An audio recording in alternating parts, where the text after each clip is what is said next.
Hello dear students, today we are going to see the use of have, has and had.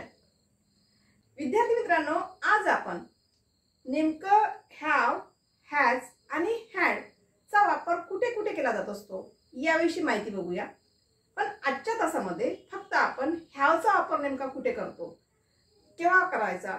बरेच वेळा विद्यार्थी confuse असतात त्याच्यामध्ये की कुठे have वापरायचं.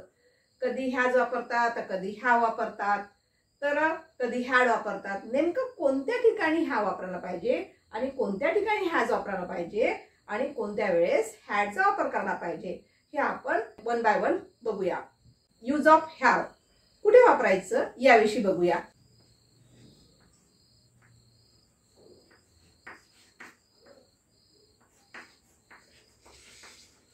आता हा यूज ऑफ have नेमका कधी वापरायचा. When do we use it? वर्तमान काळामध्ये वापरतात. प्रेझेंट टेन्स मध्ये वापरला जात असतो. वर्तमान काळामध्ये वापर केला जात असतो याचा. तर हे नेमकं काय इंडिकेट करते बरं. have जे आहे, बरेच वेळा आपल्याला प्रश्न पडत असतो have, has याच्यामध्ये बरेचदा कन्फ्युजन होत असते. तर नेमकं have काय इंडिकेट केलं जात असते. एक तर have जर वाक्यात आलं असेल तर ते जे सेंटेन्स असते प्रेझेंट टेन्स मध्ये असते, वर्तमान काळामध्ये असते. मग अशा वेळेस have काय इंडिकेट केलं जात असते. तर have हे काय इंडिकेट करत असते तर टू शो पोझिशन किंवा ओनरशिप. टू शो ओनरशिप किंवा पोझिशन म्हणजेच काय, एखाद्यावर मालकी दाखवणे किंवा ताबा दाखवणे यासाठी have चा वापर जनरली केला जात असतो. ठीक आहे. हा ड्रेस कुणाचा आहे.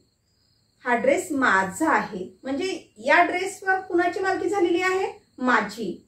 म्हणजे अशा प्रकारचं जे आहे, जे काही वस्तू असेल किंवा एखादा पेन असेल, गाडी असेल, कार असेल, तर यावर जो घर असेल यावर जे काही आपण मालकी हक्क दाखवत असतो, ओनरशिप दाखवत असतो किंवा पोझिशन दाखवत असतो, तर ह्या सर्व गोष्टी कशाशी रिलेटेड असतात, ह्यावशी रिलेटेड असतात. म्हणजे ह्याव काय इंडिकेट करतो आहे, एक तर प्रेझेंट टेन्स तर इंडिकेट करतोच आहे, पण दुसरी गोष्ट आणखी एक नवीन गोष्ट कोणती माहिती झाली तुम्हाला, तर to show ownership or position म्हणजेच एखाद्या गोष्टीवर ताबा मिळवणे किंवा मालकी हक्क गाजवणे असा त्याचा अर्थ घेतला जात असतो. ठीक आहे. चला काही एक्झाम्पल्स बघूया. I have a mobile. I have a mobile म्हणजे माझ्याकडे एक मोबाईल आहे. म्हणजेच काय झालंय, ती माझ्याकडे मोबाईल आहे. आपण काय दाखवत आहोत, मालकी दाखवत आहोत. आय हॅव अ मोबाईल, माझ्याकडे एक मोबाईल आहे. We have a mobile. You have a mobile. They have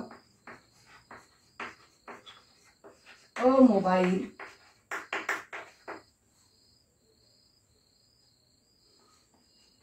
Kids have a mobile. Maya and Rahul have a mobile. Have a mobile. बघा, आता मी प्रत्येक वाक्यामध्ये have चा वापर केलेला आहे. तुमच्या लक्षात आलं have नेमकं कुठे वापरायचं आहे. सब्जेक्ट कडे लक्ष द्या.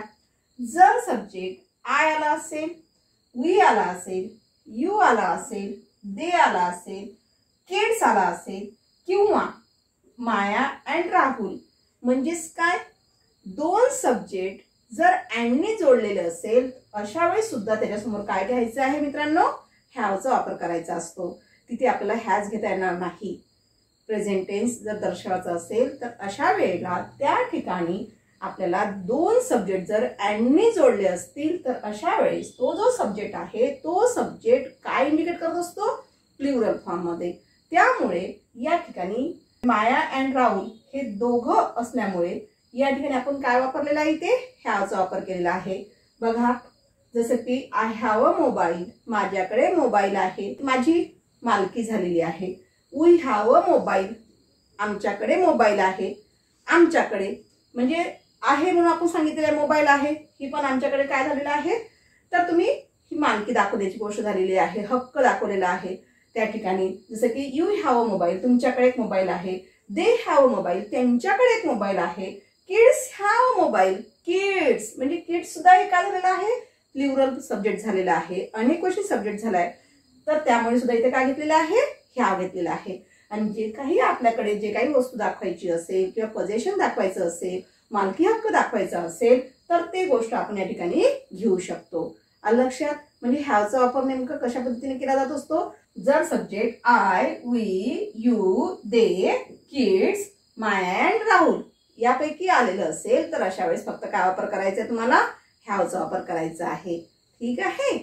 अशा प्रकारे कधी पण लक्षात ठेवायचं की हॅवचा वापर नेमकं या सब्जेक्ट समोर घ्यावा लागेल. ठीक आहे. तर या ठिकाणी तुम्हाला अशा पद्धतीने हॅवचा वापर करायचा आहे. एखादी गोष्ट दाखवायची असेल आपल्याला तर अशा वेळेस तुम्ही हॅवचा वापर करायचा आहे. थँक्यू.